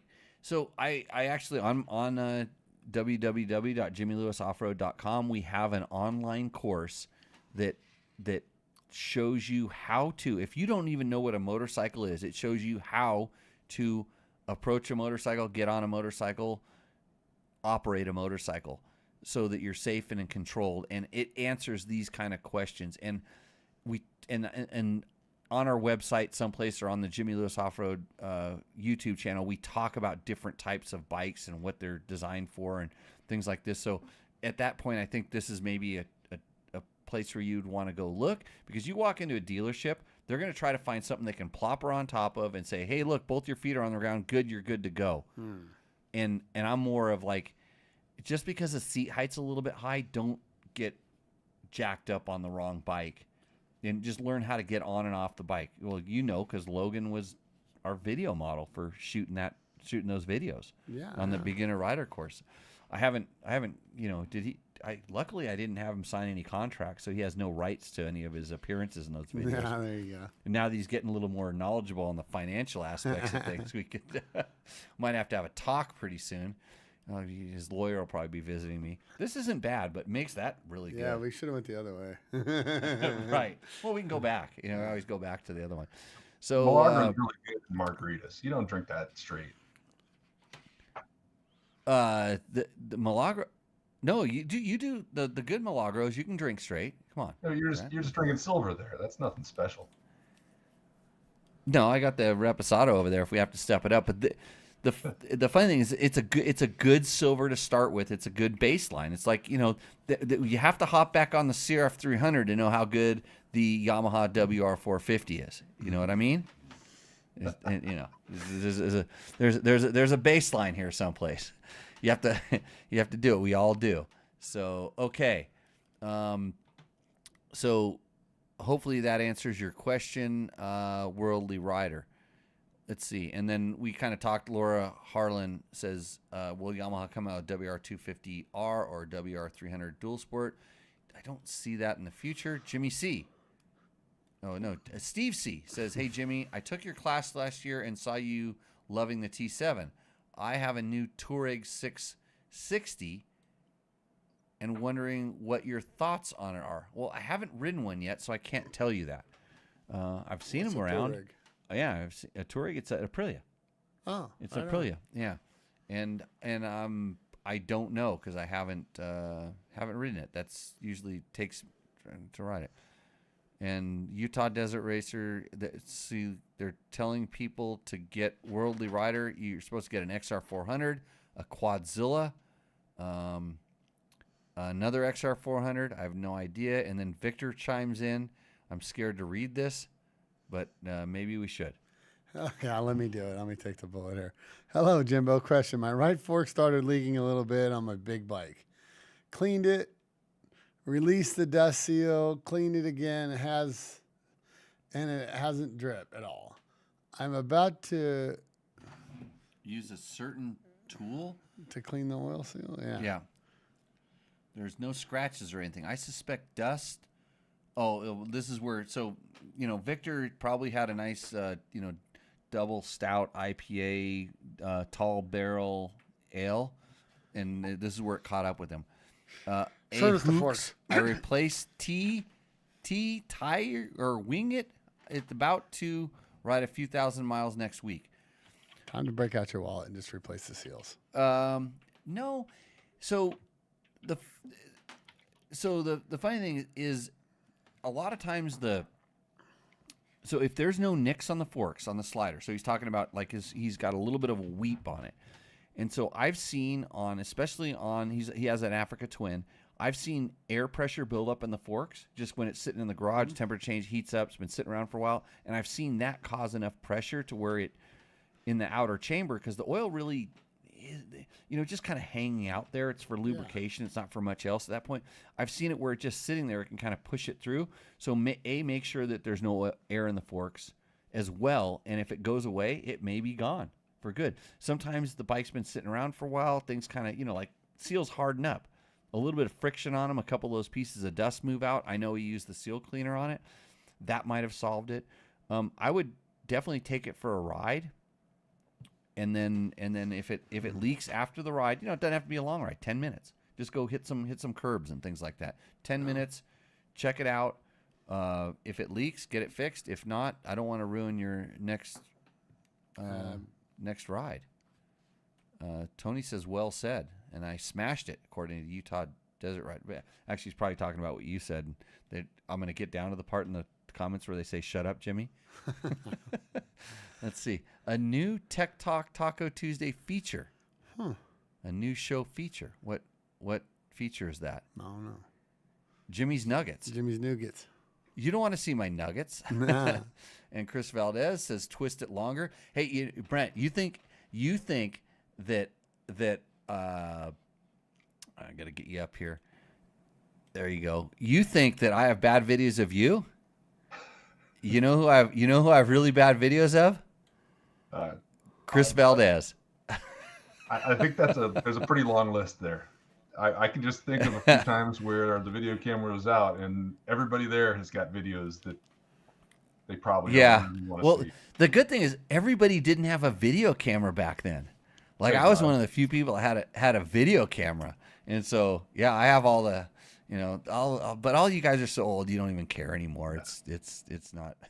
And by today's standards, none of that stuff was there was plenty of shenanigans going on, but nothing that would be any more than just a little embarrassing. The stuff that here's the thing. The stuff that we used to do back then, you just won't do it now because everybody has a camera and somebody's going to pop a camera out. You would do it because it's just your friends that were going to see you do something dumb, and you did it, and it was done. Except we had a camera up, but there at least back then we all had the respect, or I had the respect, to not let it get anywhere. So, where are we at? You laughed at something here. We got World Riders reply. Okay, hold on. She is 4'7" and 280 pounds, and she also has Tourette's syndrome and hemorrhoids, which makes the softest seat. I think Worldly Rider is Victor. He could be trolling us, but yeah. Let's see. So not the TW200. The softest seat is a 200. Okay. So yeah, I get her like, 200. Isn't Tourette's the one where you bark out like bad words, cuss words and stuff like that? Okay. And hemorrhoids, and I know what those are. You get them, you can get those when you ride long distance motorcycle rallies. Okay. Yeah, like I've told people many times. I've never done either. You know what I want you know what I want on my tombstone? Or actually I told Heather what I want. It says, no, not that. I wanted to say he rode his ass off. So if you're looking for a bike with a good seat, dual sport bike, they all kind of have. I haven't ridden on a lot of them. Yeah, you need to get that carpet pad. like that fur. The fur, it's just a bolt-on thing. I see a lot of adventure KLR riders. guys got 'em. All right, that's a no nicks at all. So Victor, Not yeah, the you're beta, I'll tell you that, Jimmy. One of my complaints about the beta is that seat is not ideal. Little thin. right. Little So they're copying KTM there. Yeah. I don't right now these days they don't want to have good seats on motorcycles. Chris Vela, sounds easy to say, but you know my daughter, she wants to be able to put her feet down. I have a YZ125 of her, but she can't touch with both feet. Yeah, she needs to take that class, Chris. Go to www.jimmylewisoffroad.com, click on the online courses, take that class. It will help. Yeah, daughter, haha. And Chris says I should play one of those old videos. Let's see. I can't see that when well buzz, says Victor. There's our clientele for the show tonight. Hey, you know what? We got a couple other things we need to do here on the show. Since we kicked it down a notch, not that it's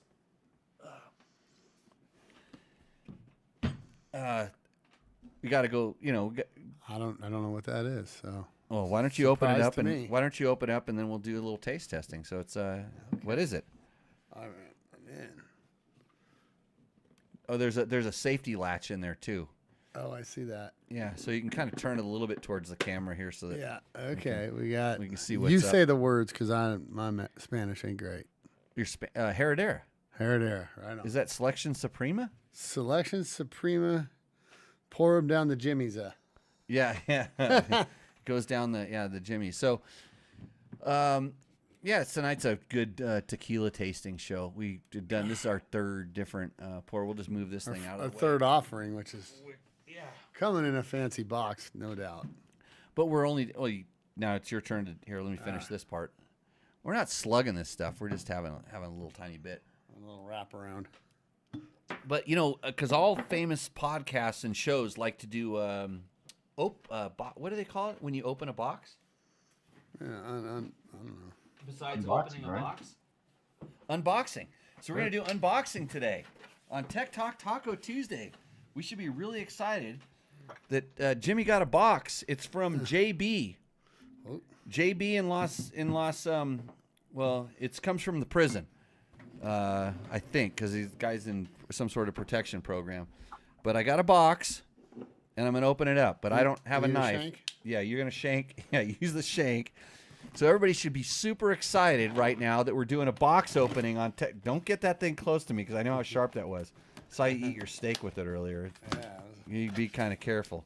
This is perump, and if I get shanked, nobody will think anything of it, right? We got a helmet. What do we got? here. Oh, hold on. Hold on here. Whoa. Ride dirt bikes and eat pizza. This is collector's item stuff here. It's from the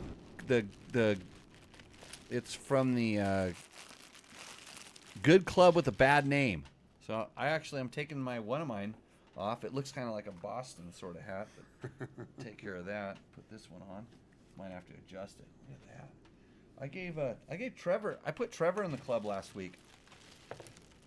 He got a T-shirt. He got that T-shirt, the brown one, and then Jerry said he was going to send me out a new one. What do we got there? Let's go to wide here on the screenshot. Oh, that's the 6 days one, isn't it? Is it the 6 days one? No. Hold on a second. It's it's the Hot Shoe Hall of Fame shirt. Oh, it's hot shoe stuff. Yeah. Oh, heck yeah. Gonzo. Gonzo. I can't read the name on it because my eyes don't focus that close. They only see the rocks a long ways away. Garth And then Brady. hold up that last one while I hold this thing up right here.